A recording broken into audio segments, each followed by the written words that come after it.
मित्रांनो, आमच्या चॅनलवर नवीन असाल तर चॅनलला नक्की सबस्क्राईब करा, म्हणजे तुम्हाला मालिकेचे नवनवीन एपिसोड सर्वात अगोदर पाहायला मिळतील.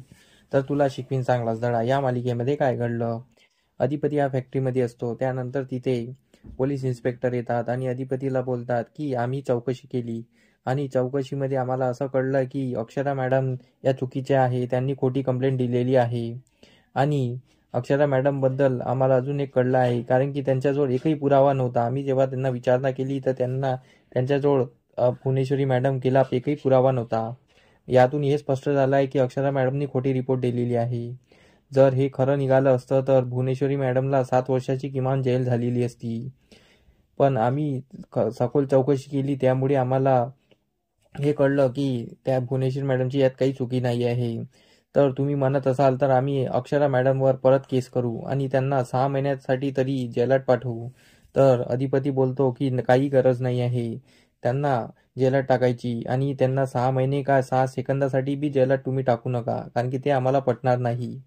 तर इन्स्पेक्टर त्याला मनवायची कोशिश करतो, पण अधिपती बोलतो नाही, एकदा सांगितलं ना तुमचं काम झालं आहे, तुम्ही इथून निघा.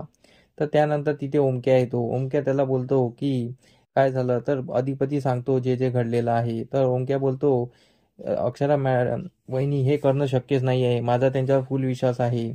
तर त्यावर अधिपती बोलतो काल फोनवर बोलणं झालं तेव्हा तू ऐकलं नाही का, त्यांनी स्वतः कन्फेस केलेलं आहे की हे सर्व त्यांनीच केलेलं आहे. पण यावर ओमक्या बोलतो पण मला विश्वास नाही आहे, कारण की त्यांचं तू पूर्ण म्हणणं ऐकलेलंच नाही आहे, कारण की तू मधातच फोन कट करायला सांगितला होता. त्यांचं पूर्ण ऐकलं कुठे तू, आणि त्यांना अगोदर फोन कट केला, मग ते कसं सांगणार. तर ओंक्याला तिच्यावर विश्वास असतो. अधिपती पण विचार करत बसलेला असतो. इकडे शिवानी इकडे घरी अक्षराच्या घरी आलेली असते आणि ती अक्षराला बोलते की वहिनी चला आज आपण अधिपतींशी बोलूया. तर यावर अक्षरा बोलते नाही, मी नंतर कधी बोलेल, कारण की आत्ताच त्यांना कळलेलं असेल की मी कंप्लेंट केलेली आहे. त्यांना ते सांगायची वेळ नाही आहे आणि त्यांना कळल्यानंतर ते खूप रागात असेल. पण ही शिवानी तिला कन्फेस करते आणि तिथून घेऊन निघते. तर अक्षरा आणि शिवानी आटोनी जायला निघत असते. इकडे आटोनी जात असताना ती बोलत असताना मधात एक मोठी गाडी येते. मोठी गाड्यामध्ये तो मदन असतो. तर अक्षरा आणि शिवानी बाहेर उतरतात. मदनला बघून ते चकित होतात आणि अक्षरा विचारते की तू कसा काय इथे आला. तर मदन बोलतो मी तुझी हेल्प करायला आलेला आहे. तर तुझ्याजवळ इतकी मोठी गाडी कशी. तर मदन बोलतो की मला गाड्याचा शौक आहे, तुला माहीत आहे ना. तर माझ्याजवळ भरपूर गाड्या आहे. तर मग अक्षरा शिवानीला मदनबद्दल सर्व सांगते की तो USA वरून परत आलेला आहे, तो USA ला असतो. तर शिवानी बोलते हो का. तर शिवानी आणि मदनची चांगली मैत्री होते. तर मदन बोलतो शिवानी तुम्ही मला पहिल्यांदा भेटला, पण तुम्हाला एक मदत मागू का. अक्षराला आणि तुम्ही माझ्या गाडीत चला, अक्षराला कन्व्हेन्स करा. तर शिवानी बोलते वहिनी चला ना, तो म्हणतो आहे तर चला ना, तो सोडून देईल ना आपल्याला. तर अक्षरा राजी होते आणि अक्षरा बोलते चला फॅक्टरीला. मदन बोलतो फॅक्टरीला.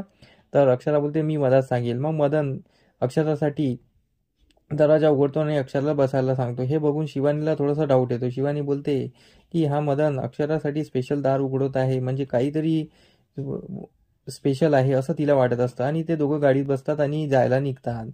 इकडे इरा तिच्या आईला भडकत असते अक्षराबद्दल की ताईने खूप चुकीचं केलं, ताईने रिपोर्ट मागे घ्यायला नाही पाहिजे होती.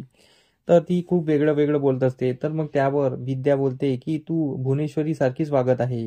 भुवनेश्वरी आणि तुझ्यात काही हे नाही आहे, भुवनेश्वरी आणि तुझ्यात साम्य आहे, कारण की ते पण तशीच आहे आणि तू पण तशीच आहे. अशी ती रागावून तिथून निघून जाते आणि इराचा प्लॅन फसतो.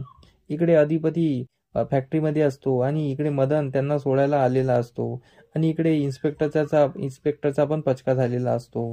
मग अक्षरा आणि मदन आणि शिवानी फॅक्टरीमध्ये पोहोचतात. तर अक्षरा धावत धावत अधिपतीच्या मागे जाते आणि अधिपतीला गठ्ठ मिठी मारते.